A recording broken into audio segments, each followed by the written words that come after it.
नमस्कार। पिछली वीडियो में हमने बात की थी हिंदू विवाह की आवश्यक शर्तों के बारे में।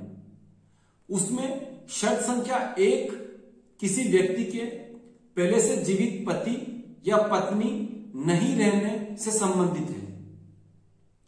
हिंदू विवाह अधिनियम की धारा 11 यह कहती है कि यदि कोई व्यक्ति जिसके पहले से कोई पति या पत्नी जीवित है तब वह दूसरा विवाह करता है तो ऐसा दूसरा विवाह विधि की दृष्टि में शून्य माना जाएगा और दूसरा पक्षकार न्यायालय में याचिका पेश करके उस विवाह को शून्य घोषित करवा सकता है। भारतीय दंड संहिता की धारा 494 भी इसी से संबंधित है कि जब कोई व्यक्ति जो पहले से विवाहित है और उसके विवाहिता पति या पत्नी जीवित है फिर भी वह दूसरा विवाह कर लेता है तब उसको 7 वर्ष की सजा और जुर्माने से दंडित किया जा सकता है। इसी प्रकार यदि वह व्यक्ति दूसरा विवाह करने वाले पति या पत्नी से छिपाता है कि वह पहले से विवाहित है और विवाह करता है तब उसको 10 साल की सजा और जुर्माने से दंडित किया जा सकता है। भारतीय दंड संहिता के दंड के ये प्रावधान तभी लागू होंगे जब उसका पीड़ित पक्षकार न्यायालय में आकर परिवाद पेश करता है।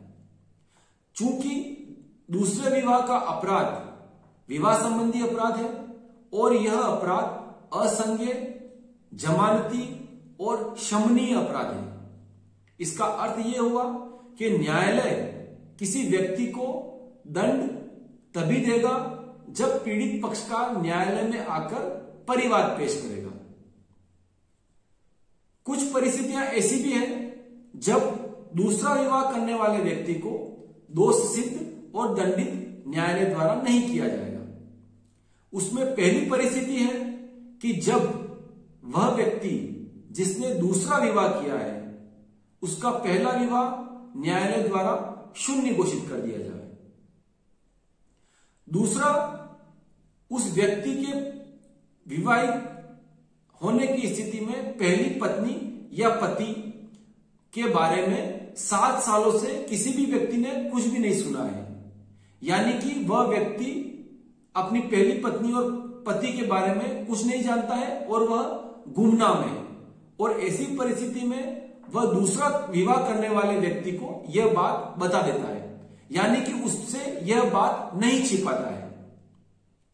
तीसरी परिस्थिति में जब वह व्यक्ति जिसने दूसरा विवाह किया है और पीड़ित पक्षकार पहला पति या पत्नी उससे उस अपराध को राजीनामा करके शमन कर लेते हैं।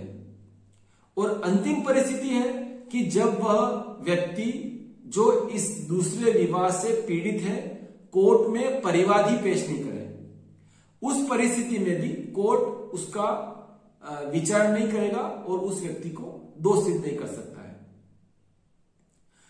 दूसरा विवाह करने के बाद दूसरे विवाह से विवाहित पत्नी को उसके पति से कोई भी संपत्ति संबंधी अधिकार प्राप्त नहीं होते हैं, किंतु दूसरे विवाह से जन्मे पुत्र पुत्रियों को उसके पिता अथवा माता की संपत्ति में सारे अधिकार प्राप्त होते हैं।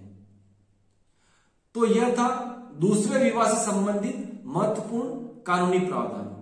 आशा है आपको यह वीडियो जरूर पसंद आया होगा। नमस्कार।